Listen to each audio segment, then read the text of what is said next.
நடமாடும் தெய்வமே ஸ்ரீ சந்திரசேகரா.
சந்தியா காலம் கை கால் அலம்பணும். ஏற்பாடு ஆயிட்டு இருக்கு பெரியவா.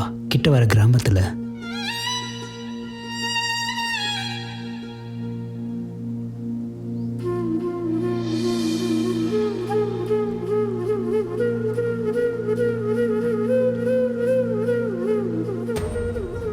பாருங்க, வர்ற பெரியவர் ஒரு பெரிய மகான்.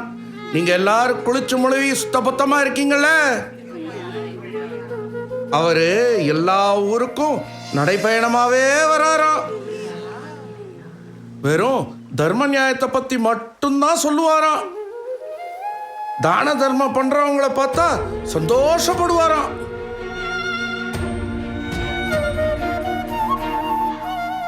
இங்க பாருங்க, ஊர் பெரியவங்கிற முறையில் ஐயா மட்டும்தான் பேசுவார். வேற யாரும் வாய் தரக்கூடாது. நீங்க எல்லாரும் பழத்தட்டெல்லாம் வச்சிருக்கீங்க இல்லையா? அந்த பெரியவர் வரும்பொழுது உங்க கிட்ட இருந்து பழத்தட்டெல்லாம் வாங்கி நான் தான் அவர் கையில கொடுப்பேன், தெரியுங்களா? வர பெரியவருக்கு ஊர் பெரியவர் தான் மரியாதை செய்யணும், புரியுதா? நீ எதுக்குடா இங்க வந்த? பெரியவரை பார்க்கணும். ஓங்கி அரஞ்சனா பண்ண பாவத்துக்கு புண்ணியம் தேட வந்தீங்களா? உன்னை அவர் பார்த்தாருன்னா அப்புறம் எங்களுக்கு தரிசனம் கிடைக்காம போயிடும். புறப்படுறாமல வெளிப்படா. முடியாது, அவரை பார்க்காம போக மாட்டேன். ஒழுங்கா மரியாதையா சொல்றேன், போயிரு இங்க இருந்து. அதை சொல்ல நீங்க யாரு? ஏய், ஐயாவே எடுத்து பேசுறியா? ஏய், என்னடா சொன்ன? இந்த ஊர் தர்ம பிரபு, கோயில் குழந்தை வாரி வழங்குறவர். இவரை பார்த்து கை கட்டி பேசுற மக்களுக்கு மத்தியில நீ யாருடா கேட்ட?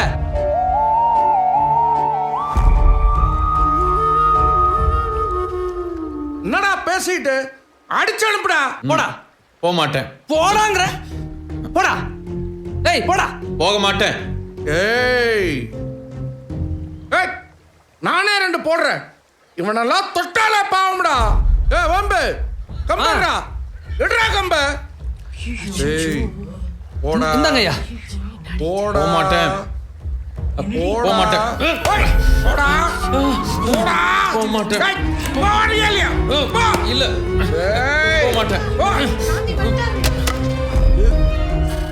சாமி, சாமி, சாமி, சாமி, சாமி.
ஆசீர்வாதம் பண்ணுங்க சாமி. சாமி பாத யாத்திரையாவே ஊர் ஊரா போறதா சொன்னாங்க. சாமியுடைய கால் பட்டதுல எங்களுடைய ஊரும் குளமும் புண்ணியம் பண்ணியிருக்குங்க. என் பேரு ஆறுமுகம்ங்க. இந்த ஊர்ல மிராஸ்தாரரா இருக்கேன். 3 போகமும் விளையாடுறதா? விளையுங்க. தான தர்மம் நிறைய பண்ணுவார் சாமி. விவசாயம் பண்றவங்க மாடு வச்சிருக்கணுமே? ஆமாங்க, கறவை மாடே 7-8 கிட்ட இருக்குங்க. கூட்டு குடும்பம் தானே? ஆமாங்க, இது என் பொஞ்சாதிங்க. அருணசாமி, புள்ள குட்டிங்க 5 பேர். எல்லாரும் விவசாயத்துக்காக போயிருக்காங்க. வாங்க வாங்க, சீக்கிரம் வாங்க. சாமி ஏத்துக்கோங்க சாமி, கொடுங்க.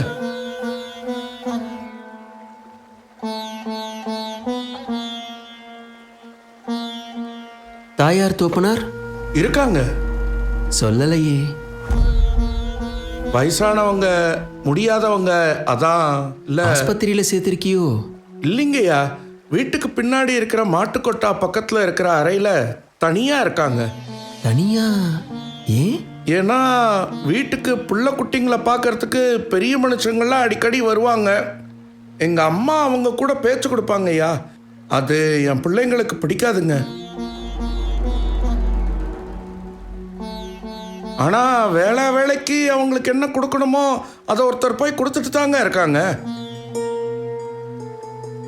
எங்க அப்பாவுக்கும் அம்மாவுக்கும் பசுன்னா ரொம்ப இஷ்டங்க. அது எப்போ புல்லு திங்கும், எப்போ தண்ணி குடிக்கும், எப்போ சாணி போடுன்னு பார்த்துக்கிட்டே படுத்துருப்பாங்க. முடியலனா கூட பசுவை கண்காணிக்கிறா. நீ போய் பார்க்கறது உண்டா அம்மா அப்பாவை? ஐயா, விவசாயம் ஓடுதுங்க இல்லையா, அதனால. ஆனா ஒருத்தர் கூடவே இருப்பாருங்க.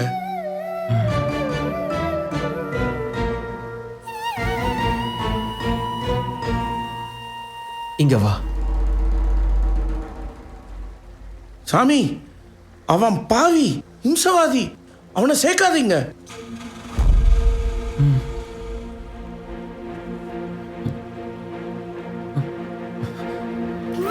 சுவாமி, சுவாமி, நான் இறைச்சி கடை வச்சிருக்கேன். அது எங்க குலத்தொழில். அதனால என்னை எல்லாரும் பாவின்னு சொல்றாங்க. உன் குடும்பத்துல யார் இருக்காங்க? எங்க அம்மா, அப்பா, நாங்க 3 பேர் சாமி. குழந்தைகள்? கல்யாணம் பண்ணிக்கல சாமி. ஏன்? என் அம்மா அப்பாவை பார்த்துக்கிறதையே என் கடமையை செய்கிறேன். இதில் கல்யாணம் குழந்தைங்கன்னு ஆயிட்டா அப்புறம் பெற்றவங்கள. தர்மவியாதர்னு ஒருத்தர் இருந்தார். உன்ன மாதிரி அவரும் இறைச்சி விற்கிறவர். எல்லாரும் அவரை பாப்பின்னு சொல்லுவா. அம்மா அப்பாவை கண்ணும் கருத்துமா பார்த்து பாரான். ஒரு நாள் கடவுள் அவருக்கு நேரே பிரத்யட்சமானாராம்.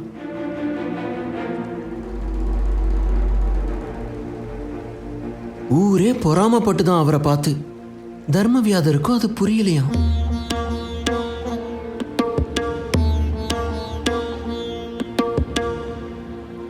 கடவுள் சொன்னாராம், இறைச்சி விற்கிறது உன் தொழில் பாவ செயலா இருந்தாலும் மாத்ருதேவோ பவ பித்ருதேவோ பவன்னு சொல்லியிருக்கு. எந்த குழந்தை அம்மா அப்பாவை கண்ணும் கருத்துமா வச்சு காப்பாத்துறானோ அவன் பண்ற பாவத்தை எல்லாம் இந்த புண்ணியம் அழிச்சிடும்னாராம்.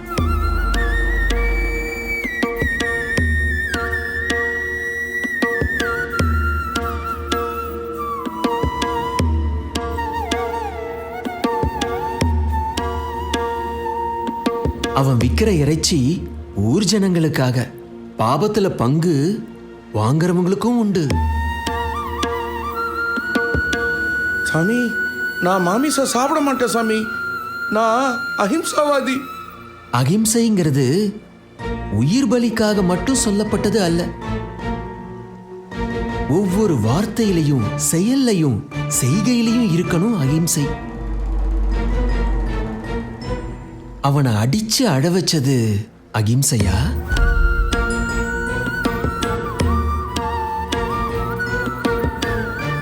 தோப்பனாருங்கிறவா பொக்கிஷம்.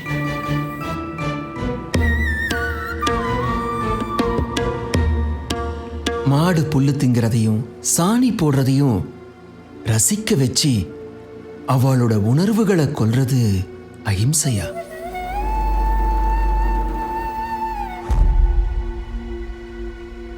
உயிரை கொல்றவன் பாபின்னா உணர்வுகளை கொல்றவன் மகா பாவி இல்லையோ?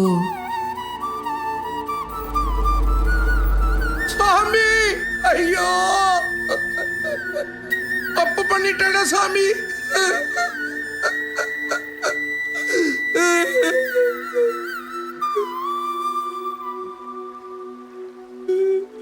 தான தர்மத்தை காட்டிலும் உயர்ந்தது பெற்றோர்களை ரட்சிக்கிறது. மன்னிச்சிருங்க சாமி, தயவு பண்ணி என்ன மன்னிச்சிருங்க சாமி.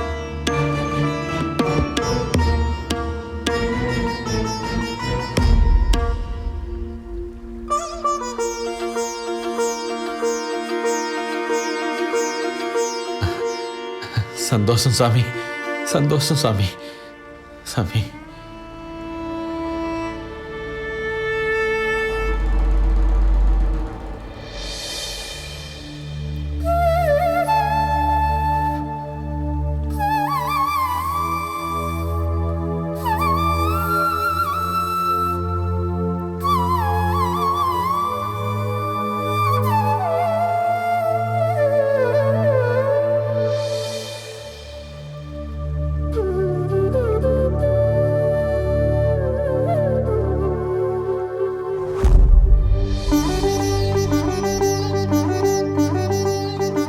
நடந்து நடந்து பெரியவாளுக்கு கால் வலிக்கலையா பெரியவா? இந்த பீடத்துல என்ன உட்காத்தி வச்சிருக்கிறது எதுக்காக? நடக்கிறதுக்காகத்தான். நல்ல முறையில் காமகோட்டி பீடம் நடக்கிறதுக்காக. நடந்தாதான் நிலைக்கும் வேத மதம். சத் விஷயங்களை தேடி போய் தெரிஞ்சின்ற காலம் மாறிடுத்து. தேடிண்டு போய் தெரிய வைக்கிற காலம் வந்துடுத்து. சாஸ்திரங்களும் தர்மங்களும் தேயாம இருக்கணும்னா எங்க கால்கள் தேய நடந்துதான் ஆகணும். அத்வைத மூர்த்தி நடக்கலையோ, காட்டுலயும் மேட்டுலயும் கால்கள் தேய தேய. ஒரு நாளைக்கு பட்டணத்துல பிரவேசிச்சேன். பட்டணம்னா? மெட்ராஸ். மெட்ராஸ பட்டணம்னு சொல்லுவா. கோயம்பேடுன்னு சொல்றீங்களே, அது வரைக்கும் யாத்திரை தொடர்ந்தது. ஆனா சிட்டிக்குள்ள போல. ஏன் பெரியவா? ஏன்னா நகரம்ங்கிறது மாறுபட்ட நாகரிகம். ஆச்சாரத்துக்கு உரிய இடம் இல்லை. ஆனா பட்டணத்துக்கார விடுவாள? சமஸ்கிருத காலேஜில் ஏற்பாடுன்னா அது வேதங்கள் தவழற இடம். ஆச்சார பங்கம் இருக்காது. அங்க ஏற்பாடாயிடுத்து. மயிலாப்பூர்லேயும் மௌகரிஸ் ரோட்லேயும் நல்ல கூட்டம். சமஸ்கிருத காலேஜ் வாசல்ல பூர்ண கும்பம். சமஸ்கிருத காலேஜ் தலைவர் கே பாலசுப்ரமணியனும் மெட்ராஸ் மாநகர ஆட்சி தலைவர் டி.எஸ். ராமசாமியும் பூர்ண கும்பம் கொடுத்தா.